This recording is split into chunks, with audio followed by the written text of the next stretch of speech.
I still charge the silver Motorola every Sunday night, even though the battery barely holds a ghost of a pulse and the hinge groans when I open it. It sits on the nightstand beside a glass of water and a paperback I've been reading for 6 months, a palm-sized monument to a decade everyone else has already forgotten. The charging cable is frayed at the neck, held together by a prayer and a strip of yellowing electrical tape. But when I plug it in, the screen still blooms with that pale, watery blue light of the mid-2000s. I don't use it to call anyone. The service provider vanished years ago. The SIM card, nothing more than a useless sliver of plastic. I keep it for a single 30-second digital file buried deep in its outdated memory. A Tuesday afternoon that didn't matter until it became the only one I had left. The message was recorded on an October morning when the air smelled of damp cedar and the coffee in my mug was still too hot to drink. I remember feeling irritated when the phone rang because I was working on the Sunday crossword, and I let it go to voicemail, watching the envelope icon blink while I searched for a word meaning lasting forever in 5 letters. Elena was calling from the supermarket to ask if we needed the green dish soap or the blue one, the kind of question that feels like a nuisance when you believe you have endless years of conversation ahead. I can still see her standing in aisle 4, wearing that oversized cardigan with the missing button, squinting at the labels and wondering if the lavender scent was worth the extra 50 cents. She didn't leave a long message, just the soap question, a quick laugh at something a stranger did in line, and a casual, "See you in 20 minutes, love." The day the speaker finally failed felt like losing her a second time. There was no funeral, no folded flags, just a small, sharp silence where her voice used to live.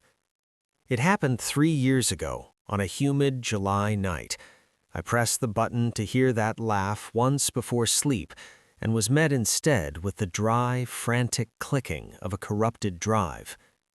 I spent days hunched over the kitchen table with jeweler's screwdrivers and a magnifying glass, my hands trembling as I tried to bypass the internal board or port the audio to my computer.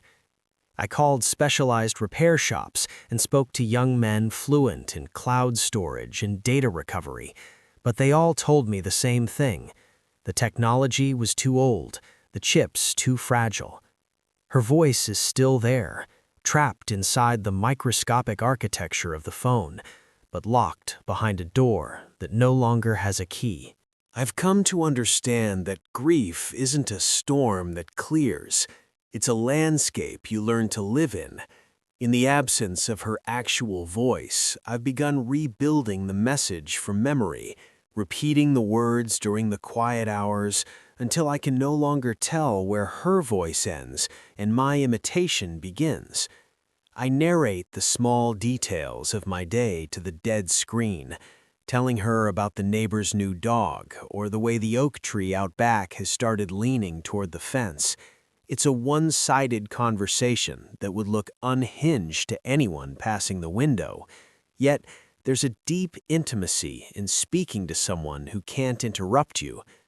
The phone has become a kind of prayer bead, a weight that reminds me she existed, not as a saint or a ghost, but as someone who cared deeply about the color of dish soap. There is a quiet peace in owning something that can no longer give you what you want.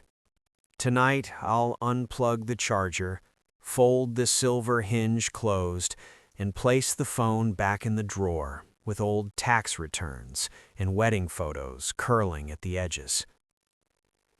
I don't need the speaker to work anymore to remember how she sounded when she was happy, the way she sighed when she was tired, or the melody of that laugh in the grocery store. The data may be corrupted and the battery nearly gone, but the weight of the phone in my hand is real.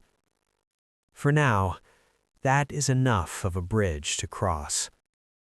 I'll turn off the lamp, listen to the house settle into its evening bones, and carry the silence with me, knowing that some things are kept precisely because they can no longer be reached.